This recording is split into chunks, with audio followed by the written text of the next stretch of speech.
o Quiril encontra com o Francisco, depois eles descem até a Terra del Fuego, até o final lá da Argentina, e chegam na Antártica, no chamado Igreja do Fim do Mundo, que é a única capela de igreja do mundo, no mais distante fim da Antártica, é essa capela da Igreja Ortodoxa Russa.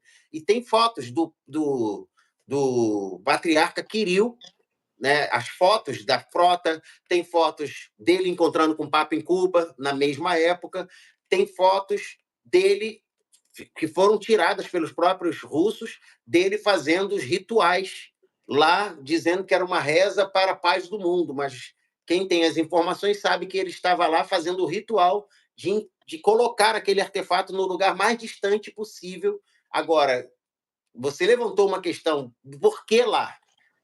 A quem interessa. Nós sabemos, por exemplo, pelo livro de Enoque, que naquela região é onde também estão aprisionados os anjos que caíram, que fizeram aquele juramento no Monte Hermon, os 200 anjos que seguiram Semiasa e Azazel e se rebelaram contra Deus e fizeram o juramento. A palavra Hermon significa o monte do juramento, né? E eles fizeram aquele juramento de que eles teriam imprecações sobre eles mesmos e sofreriam junto toda a consequência da escolha deles.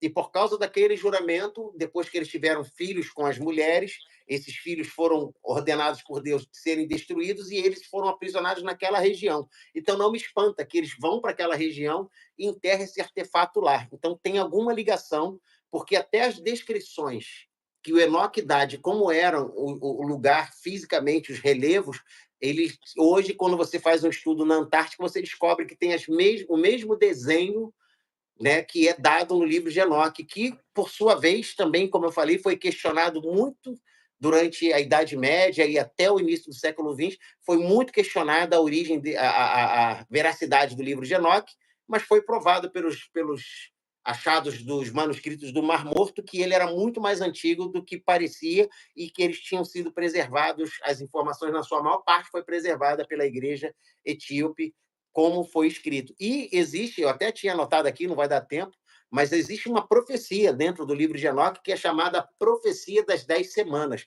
Eu vou te enviar esse texto, não sei se você tem essa parte, que eu peguei de um especialista em literatura antiga chamado Ken Johnson, é um cristão, e ele escreve, é um PhD em escrituras antigas, e ele tem um livro escrito sobre isso, ele tem um monte de livro, e um deles é sobre o antigo livro de Enoque. Então, ele faz muitas observações interessantes. Eu não tinha me atentado para a profecia das 10 semanas, que cobre a história todinha do que nós estamos vivendo.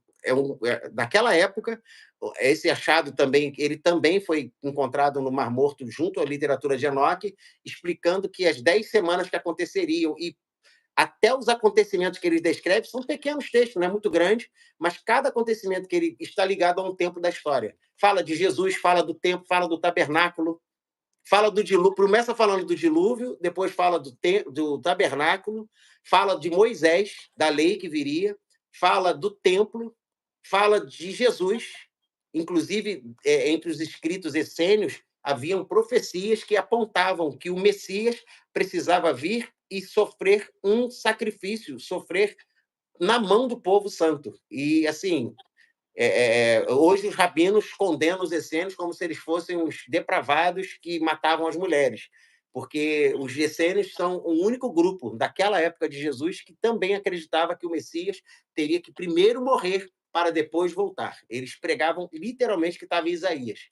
Então, assim, voltando aqui para a gente fechar esse assunto, eu acredito que esses artefatos existem. Não tenho essa certeza de que existem pessoas do outro lado das muralhas. Eu estudo muito sobre isso, mas ainda não concluí se isso é um fato. Agora, que ali, naquela região, estão enterrados e condenados aqueles anjos que pecaram, como diz lá em Judas, que deixaram a sua habitação original, a sua função original de santidade em favor e se contaminaram, né? Porque eles criaram essa contaminação e, assim, eles estão enterrados naquela região. Então, ter levado esse dispositivo da Arca de Gabriel para lá deve ter sido uma forma, assim, provavelmente instruída nesses escritos que foi achado.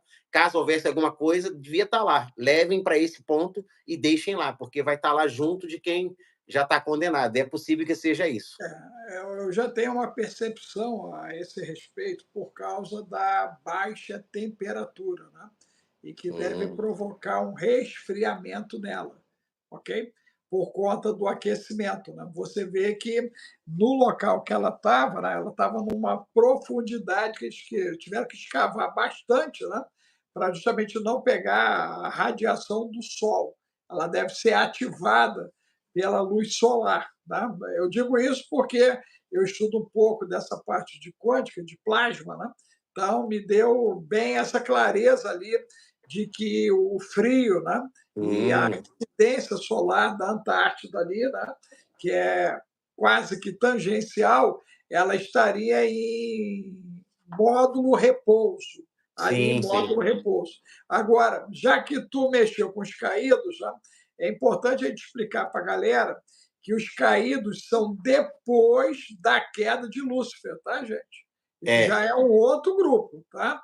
Lúcifer, nós estamos falando da primeira Terra, antes, inclusive, do surgimento da segunda Terra e do próprio Éden. E quando nós estamos falando dos anjos caídos, nós já estamos falando pós-Caim, inclusive. Essa turma é pós-Caim. em Porque Gênesis está escrito eu que foi nos sinto. dias de Jared a queda desses. Então, Em Gênesis eu. está registrado na Bíblia que foi nos dias de Jared. Então, Jared é pai de Enoque, né? Pai de Enoque, não é isso? Eu Pai não de sei se é Enoque é pai ou isso. avô, vou confirmar aqui. Pai, eu acho que é o pai de Enoque, se não me falha a memória. Tá? Então, você vê, gente. Então, nós temos aí ó, várias ocorrências né, que são partes de um quebra-cabeça. Então, você tem uma primeira terra onde haviam templos e vida e adoração que era feita a Deus, ok? Com a rebelião de Lúcifer, essa primeira terra ela é destruída pelas águas e agora, né, Efraim, veio o fato de debaixo do planeta nós temos mais água do que em cima do planeta, ok? 3 vezes mais. E agora, no Pacífico, usar o termo mundo. Existe um mundo debaixo do nosso mundo. Meu Deus, Jesus! Os intraterrestres, meu Deus. Júlio Verne, olha só. Júlio Verne, eu tenho a obra dele aqui, eu estou querendo reler aquela obra, você está entendendo? Porque eu creio que agora o pau vai torar. O pau vai Vai ter torar, outros porque entendimentos. não, total, porque você imagina o seguinte, né? O cara disse que foi, né? Entrando, e achou civilizações inteiras ali debaixo da terra. Agora, os caras já assumiram que nós não temos mais problema com água, tá, gente? Fica ligado aí. Tem 3 vezes mais água embaixo do que em cima. Isso já questiona a bola. Já deu ruim na bola, já deu ruim no núcleo da Terra, já deu ruim para um monte de coisa aí. E agora tem 10 dias, 10 dias. Os caras publicaram né, que tem um mundo, o termo que eles usaram é isso, tem um mundo. E eu falei, meu Deus, o mundo é forte.